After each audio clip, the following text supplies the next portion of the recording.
Good morning and welcome to Missoula Real Estate Today. This is Denny Bedard. Missoula Real Estate Today is presented by Diane Beck of Windermere Real Estate. And now, Missoula Real Estate Today on News Talk KGVO. Pleasure to have you be a part of Missoula Real Estate Today here on News Talk KGVO. And our guest presented by Diane Beck of Windermere Real Estate this week, Melissa Matassa-Stone. Melissa is the Executive Officer and Principal Engineer with WGM Group. And Jamie Erbacher is land planner with WGM Group. Melissa, I'll go ahead and start with you. Let's kind of review. I know you've been on the show before, of course, but let's kind of review what all WGM Group does and everything under that umbrella, and also what your duties involve. Great. Thanks, Denny. It's nice to be back. Thanks for having Jamie and I. So at WGM Group as a whole, we've been the company formed in about 1966, and who we were back then is worlds different from who we are today, where when we were founded, it was more of a Forest Service roads and survey type company. Over time, we evolved more of a municipal engineering and development, land use development in the community. But in the last 10 years or so, things have sped up, and it's just been an exciting place to be. At that point in time, we began growing our landscape architect and environmental practices. So we have this base over time of civil engineers, transportation, land use planning, and surveying. And more recently, we've grown that to include landscape architects, water rights staff, various environmental engineers, and scientists. Plus, beyond that, we started headquartered in Missoula. In about the last 5 years, we've grown to add offices in the Flathead and Gallatin valleys as well. And with this, in the last 5 years, Denny, we've about doubled in size, people-wise, 40-ish to 90-ish. Wow. I know I'm an engineer, and that's not quite straight-up double math, but we've grown fast. And what's been fun about it is, with this diversity in our practices, locations, we've gotten to see a broader type of projects we work on as a firm, and getting to see where the intersections in those disciplines lie, which helps all of us as a group, where I think we do better subdivision planning type work in Missoula because we have this experience in different parts of the state and because we have more expertise to bring to the table. Then as long as I've been at WGM Group, and that's been 15 years now, we've had a really strong land use planning team, and we continue to do so. So it's a great place to be. And then my position, you're right, I am now called an executive officer and principal engineer. An executive officer is kind of a unique term. What that means for us is about the end of October, so just over a month ago, our previous longtime CEO retired, where it just, with the pandemic and kind of just roles and how we've grown, it was a good time for him to take some time off. I think he'd been in the workforce for 40 plus years. Looks like a La Nina winter, so hoping that he'll get the snowball all winter, then come back in a different capacity, maybe working with nonprofits or other folks. So we've been seeing this coming for a few years, and how we're looking to change that leadership role is, instead of one CEO, there's a trio of us, Jeff Smith, who does a lot of our institutional development work, Ryan Salisbury, more on the development engineering side, and myself stepping into this shared executive officer, co-CEO type role that really is, I think, suiting us well going into the future, where we all have different practice areas. So as we've grown quickly, it gives us a little bit better coverage. And we've all worked together for 15 years, where I think we have really complementary strengths and work together as a good team. We like the shared leadership model. Then also principal engineer, kind of that part of my title. My background is in civil and environmental engineering, so it's more that senior resource type role where our client satisfaction, I'm more of a big picture person, so globally, do we feel like this project's on track? How are we doing with this client? That kind of role. That's sort of who I am and what WGM Group does. And Jamie Erbacher is your land planner. Jamie, you're fairly new to the company. A little bit about what a land planner does with WGM and what led you to them. Sure. Thanks, Denny. So I've been with WGM for about a year now, started last December. Prior to that, I worked for Missoula County for about 12 and a half years. I came over to WGM because they're a very inspiring company. They have a great vision. They're committed to the economy, the environment, and society as a whole. It was definitely notable while I was at the county. They're an honest company. They work hard for their clients. Or I should say we work hard for our clients. They're always upfront and honest and involved in the community. And they truly believe in what they're doing. And so as a land planner, I do just that. I assist in helping plan land development. That may be in terms of subdivisions. It may be in terms of rezoning or relocating boundary lines on an existing property, and working with the engineers and environmentalists at WGM in the practice to achieve the best land development for the economy, the environment, and society. Missoula Real Estate Today, presented by Diane Beck of Windermere Real Estate. Our guests, Melissa Matassa-Stone, Executive Officer and Principal Engineer, and Jamie Erbacher, Land Planner with WGM Group here in Missoula. And as you can probably determine, folks, we are honoring social distancing, doing this via telephone today. Let's talk, since we are on the real estate show, let's talk a little bit about housing costs in not only the city of Missoula, but Missoula County. I think a lot of people would describe them as absolutely staggering in their increases over the last couple of years. But with restraints and whatnot, what led us to the situation we're in, and what do you see as an eventual upside to all of that? Thanks, Danny. So one of the driving factors right now is just the high demand. As COVID is happening, people are seeking areas with less population. Remote work has increased tremendously. It allows people to work from home via Zoom, via Teams. And by doing that, we are seeing just the increase in demand for residential housing. Commercial has dropped off somewhat, though some commercial is still being built. The university, they're housing fewer people in the dorms, and so that results in those that can't be in the dorms going to rentals within the community. And so that also increases the demand and decreases the inventory. And so generally, overall, that's what's driving costs and demand. Melissa, do you want to maybe talk about a little bit why the inventory is also low? Yeah, where there's sort of the one side of supply land available, but going from imagined project or hope in your mind, there's a regulatory process to create lots and construction on the ground.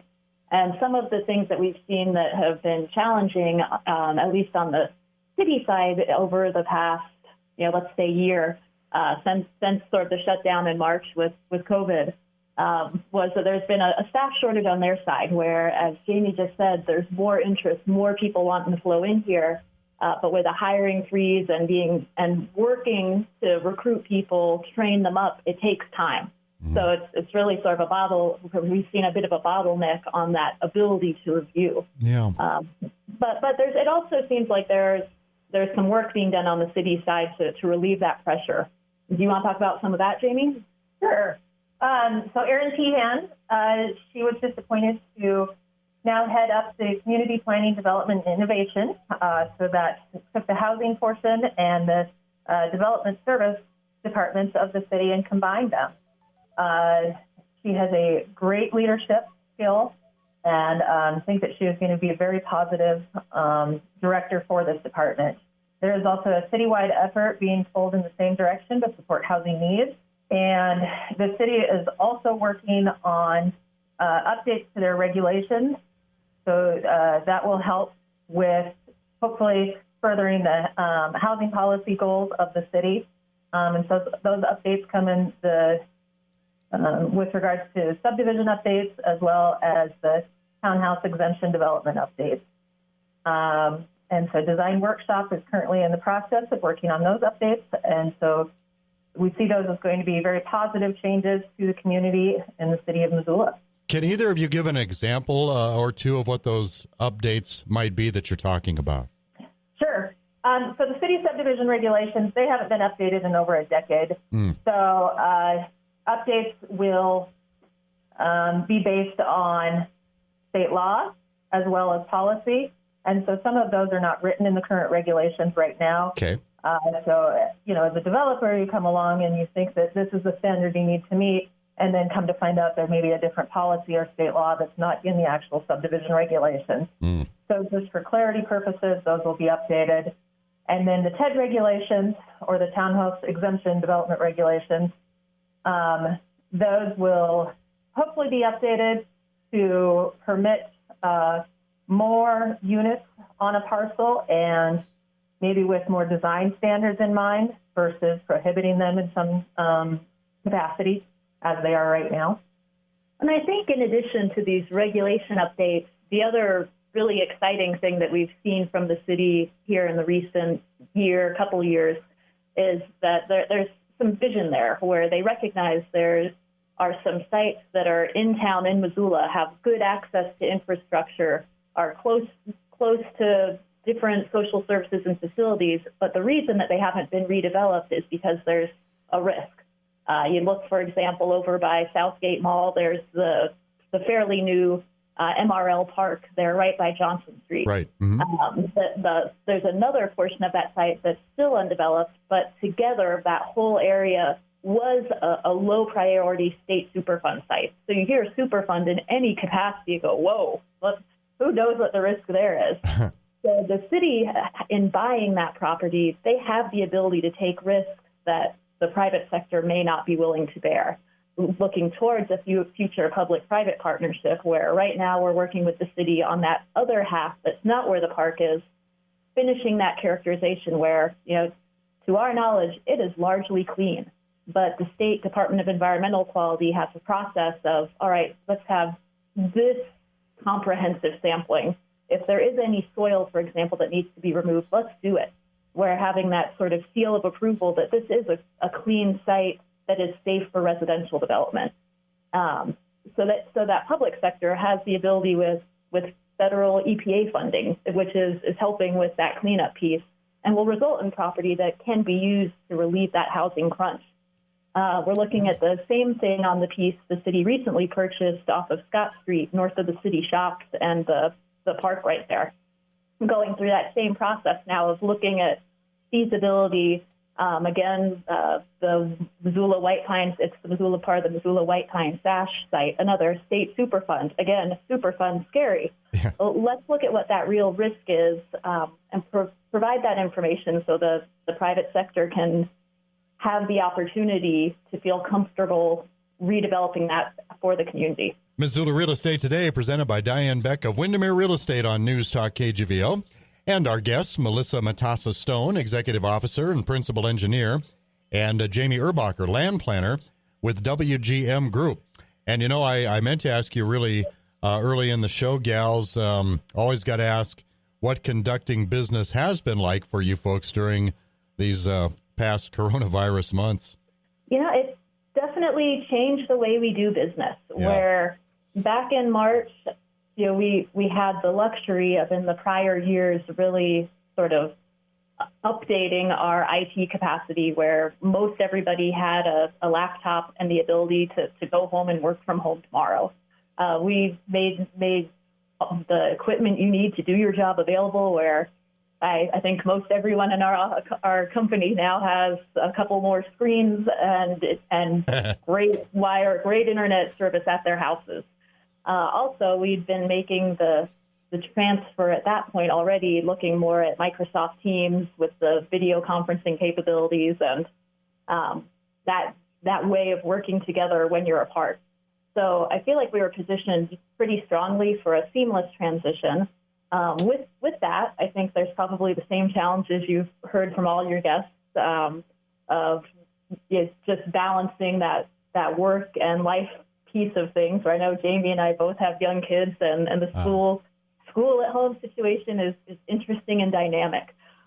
So figuring out how do we do this? How do we support our employees as a whole? Where it's a tough time, or socially, emotionally. So I think having that kind of grace across the board of recognizing that you got to be able to give a little bit, have the tools to do it.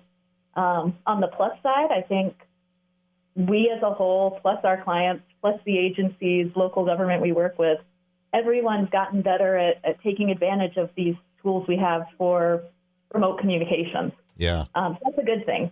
On the flip side, I think we've had to make more of an effort to really collaborate, where I think of WGM Group's brand being one of bringing that multidisciplinary look at projects together.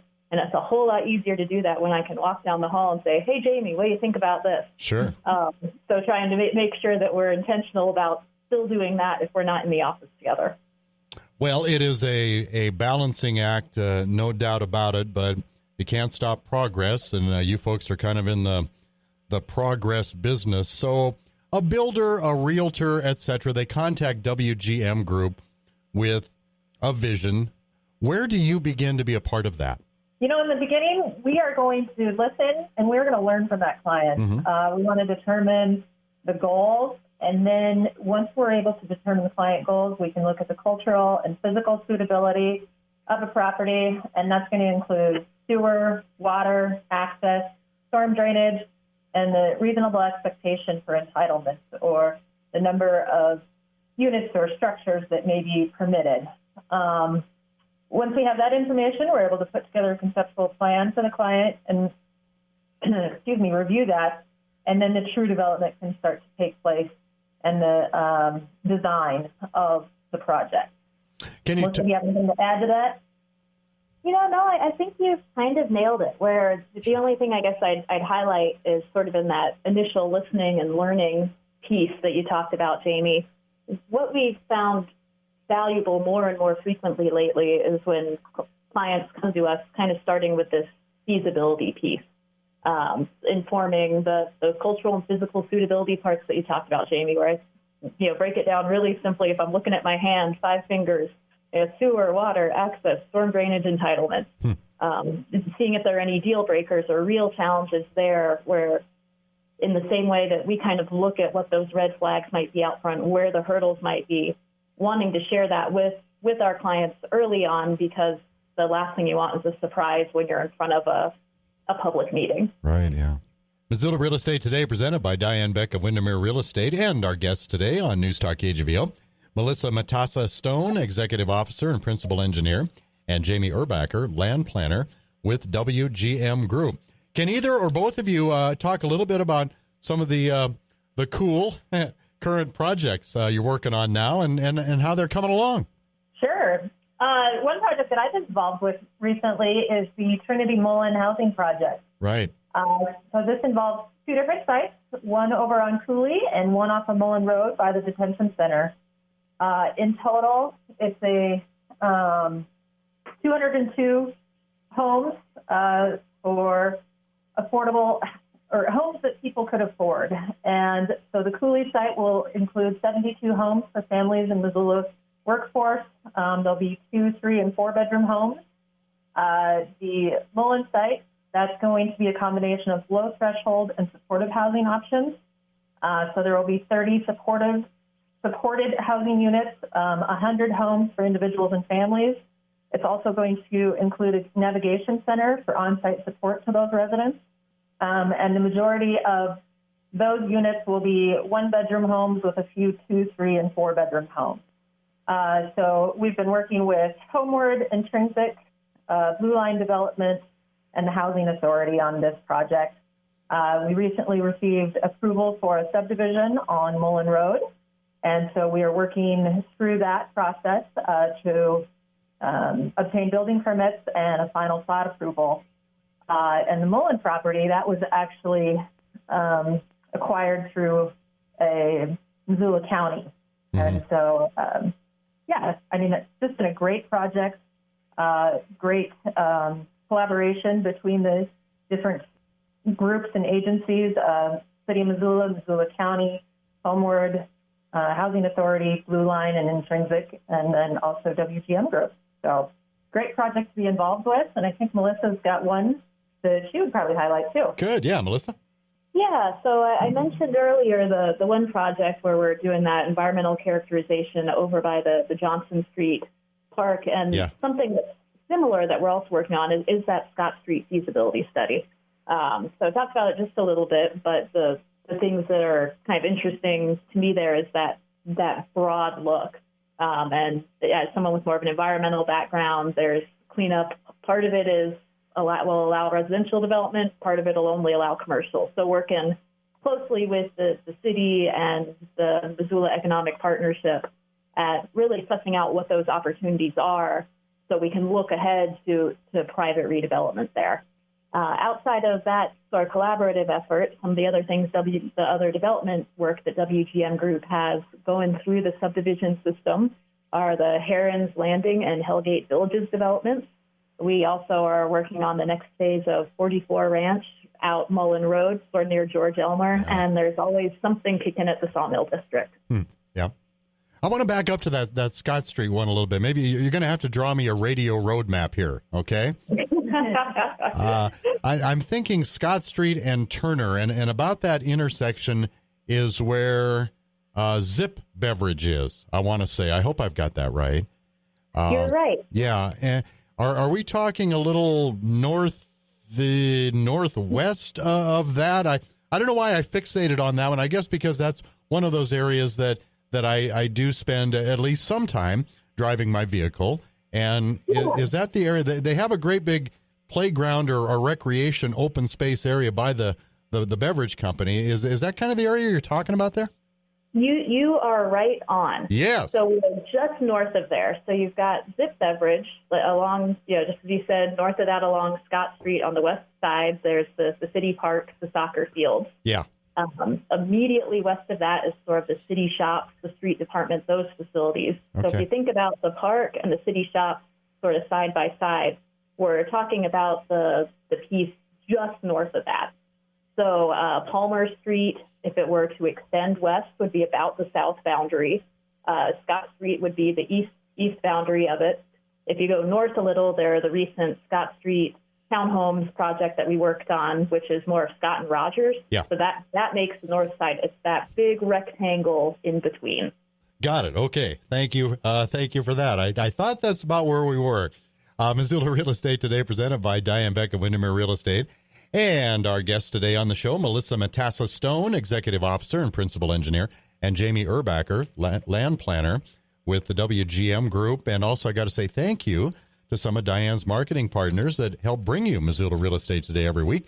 Rob Fleming with Man Mortgage, Miles Link of Opportunity Bank of Montana, and Carol Blodgett with MakeItMissoula.com. And I really appreciate you being on, both Jamie and Melissa. And I guess I'll ask you kind of hand in hand with some of the things we've been talking about for either or both of you. What have been some of the most satisfying projects you've been involved with at WGM Group? The ones that really are satisfying to me are the ones where I can look back, in the short term, in the long term, and see what it has done for a community as a whole. So, for example, in Missoula, some of the ones that really kind of stick with me over the years is working with the city, both engineering and the Parks Department, on the piece of the Milwaukee Trail that went from Russell Street west to Reserve Street. So we have the new underpass under Russell, kind of taking off from there, that direction. And that was it's one, if you've ever ridden the bike along there or walked it, it's one that people go, oh, the one that has a lot of twists and turns. And the reason was it was one that was built in an area that was really pretty heavily developed, if you think between Russell and Reserve in general.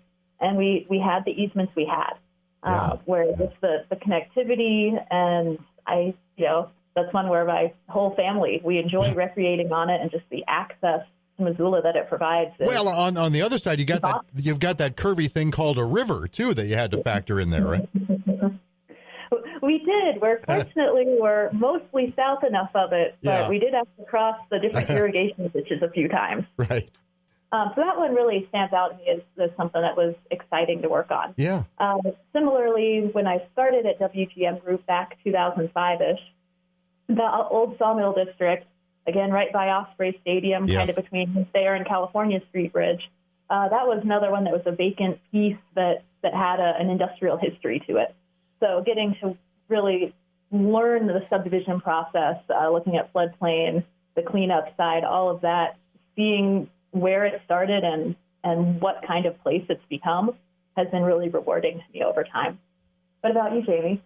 Being fairly new, I haven't had the extensive work that Melissa has, but, I too have been involved recently with the mill site project and bringing on new phases of that development. And so, just being down there and seeing how unique that site is and how it has developed has just been wonderful. I mean, glad to know that WGM was part of that, and glad to know that I get to help further the goals of that developer.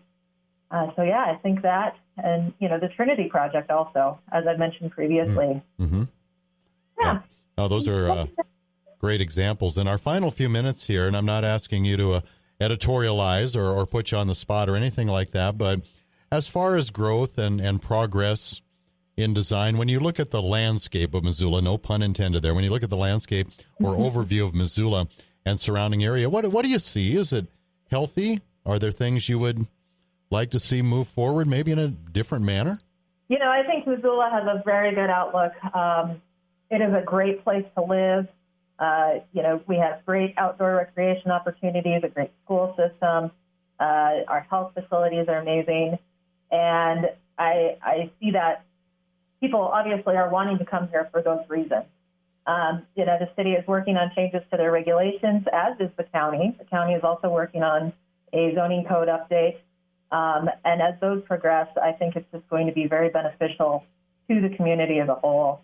Yeah, I agree with you, Jamie. And especially what we've seen, I'm going to say, in the last few years is as Missoula's been growing, what's always at the top of the list of reasons why people come here is our quality of life, where when we were first thinking about what we might talk about with you, talking to Jamie, the question was, well, shoot, we're both homeowners here. I mean, everywhere in the country we could live, why do we pick Missoula? Yeah. Jamie grew up here. I moved here 15 years ago.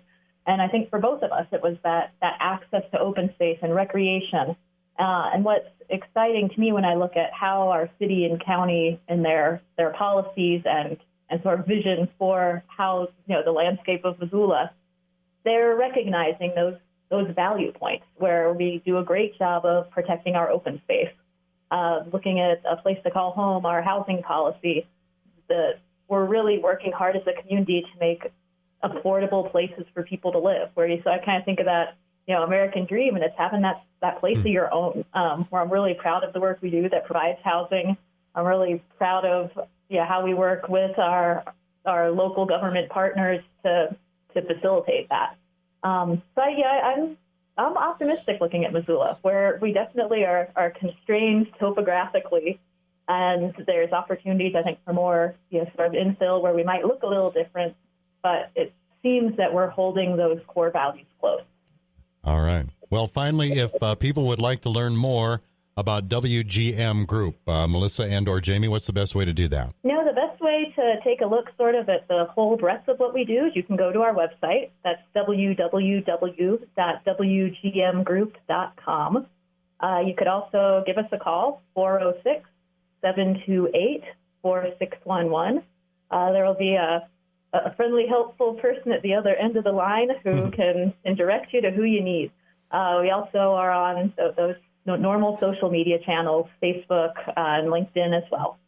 So, I think that's the best way to find us. And, we appreciate the opportunity of things like today, Denny, where we can sort of share what we do, to spread the love.